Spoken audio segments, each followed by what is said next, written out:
It's fun, old man, and I ain't got time to shake your hand. Get that side check, put it in pockets till I get back. Going downtown. The first episode, Wolf Among Us, is by the creators of The Walking Dead. As many know, I was a pretty big fan of those games last year, and I was excited to get a chance to actually play this. With the first episode, we get introduced to, I believe it's called Bugby? I always get his name wrong, I'm sorry. He's the sheriff of Fabletown, and you're trying to find out the secrets behind the murders of a certain someone. Similar to The Walking Dead, the game insists on giving you a lot of talking options, making choices, doing some quick time events, and of course searching for clues seeing as you are a sheriff. So, is Wolf Among Us, is it just as good as the Walking Dead series, or are we just going to get another Jurassic Park type game here?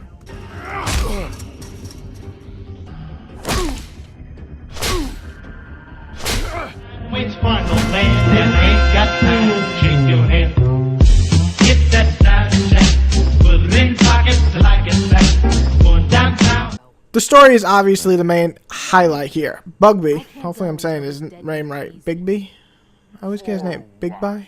Anyway, is an awesome character, but the whole cast is what really brings this game to life. From Toad to Snow, you really get to know these characters, and whether you read the comics or not, you're still going to actually enjoy learning about them. I've read a good portion of them years ago, but the game has no problem drawing you into the universe, teaching you about it, and then trying to find out the murderous bastard who is killing our Fabletown people.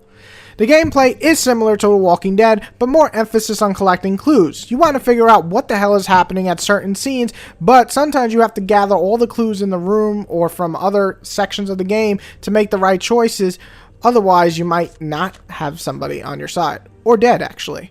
So, if you're thorough on your searches, it's pretty cool and you get extra little things along the way, and it definitely feels more like a detective game in this game, which is something that, you know, Walking Dead didn't have, but you wanted to make sure it was in the game where you're playing as the sheriff.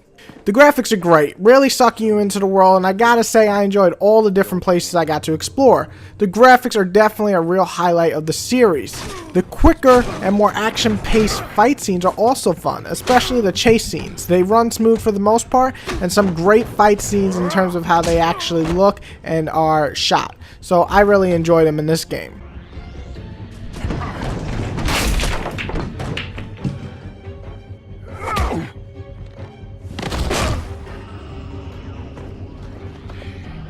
The bad are the slowdowns and glitches. You'll get stuck sometimes, the screen will slow down for a moment or two before it picks back up, and it sucks during these cool ass chase scenes. The other bad thing would be, while there's some cool quick time events, the movements aren't always that great, so the action can't keep up.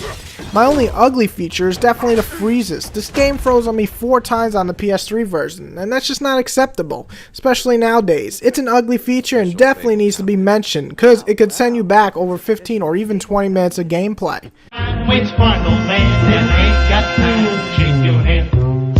Get that side check, put it in pockets till I get back. Going downtown. Overall, despite the glitches and freezes, I actually really enjoyed my time with this adventure. For $5, I had a blast. I loved the story, it drew me in right away too. I can't wait to see what happens in episode 2, especially with the choices I actually made in this game. I give this title a very solid 8, and I think it's a great way to start off the new series. Go tell, well, tell-a-woo. That's my song. There was a time where once I was king of the underground, but I still rap like I'm on my Pharaoh munch grind. So I crunch rhymes, but sometimes when you combine up here with the skin color of mine, you get too big and here it comes trying to censor you like that one line I said on back from the Mathers LP1 when I tried to sell. Take 7 kids from Columbine, put them all in a line at an AK-47, a revolver and a 9. See if I get away with it now that I ain't as big as I was.